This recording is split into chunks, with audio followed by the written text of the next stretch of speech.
आपल्या घरामध्ये हे एक छोटं लेकरू आहे, ते म्हणजे मोगली. असं पिंकी पण आहे, पण मोगलीचे वेगळंच काहीतरी चाललेलं असते.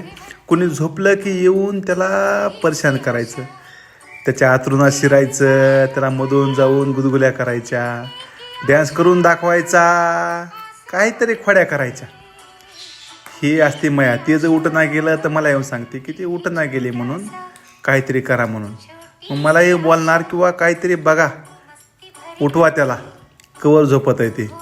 मग मी हे प्रयत्न करतो, मग पिंकी बी हिकून येते किंवा तिचं म्हणणं वेगळं काहीतरी असतंय. आता हे आपल्यासाठी लेकरच आहेत. पहिला आपला आदिरा होता, त्यानंतर आपला लक्की होता, आता हे मोगली, हे पिंकी. हे म्हणजे आपल्या आयुष्यामध्ये आलेली एक हवा आहे, पण सगळं काही देऊन जाते. काही लोक ह्यांना पक्ष्यांना आयुष्यभर पिंजऱ्यात ठेवतात. नका असं करू, त्यांचं आयुष्य ओरिजिनल निसर्गामध्ये आहे. आता ह्याला एक पर्याय नाही, कारण की ह्याला एका साईडला पंख येत नाहीत, पिंकी लवकर सोडून जाईल. पण ह्यांचा हे खेळ बघून भारी वाटतंय, आयुष्य काहीतरी जगल्यासारखं वाटतं.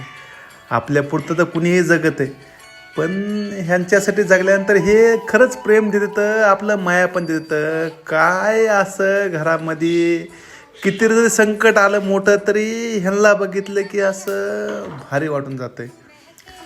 जर पाळायचं असलं तर पोपट पाळू नका, तो कारण की ते निसर्गात राहणारा पक्षी आहे. कुत्रे आहेत, मांजरं आहेत, ज्यांना गरज आहे खरी, ते रस्त्यावर आहेत, त्यांना हे प्रयत्न करा. पण हे आपल्याच रिस्क्यू म्हणून आलेलं आहे. पण ह्याचं काहीतरी वेगळं असतंय. रोज बघितलं तर आतुरात घुसणे, प्रत्येकाला परेशान करणे, आणि आपण तेवढीच परेशानी हे आनंद म्हणून आपण घेतो. कारण की खरंच हे गोड आहे. कारण की एवढं पक्षाला पण डोकं असतंय, ह्याच्यावर बघायला भेटतं किती हे खेळायला लागलं आहे. आपल्या आयुष्यामध्ये ज्यावेळेस आदिरा गेलता त्या टायमाला सगळ्याच्या डोळ्याला पाणी आलं तर साहजिक निसर्गातच आयुष्य आहे. पण साहजिक नाळ आपलीसोबत जुळली जाते.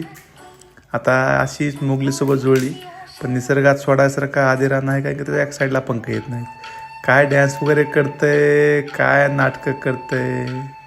चला, आयुष्यातले हे गोल्डन दिवस आहेत मोगलीसोबतचे. असेच आयुष्यभर सुखानं आपल्यासोबत राहावा हीच अपेक्षा. काय असलं नवजून तर अजून कळवत राहील. ओके, धन्यवाद.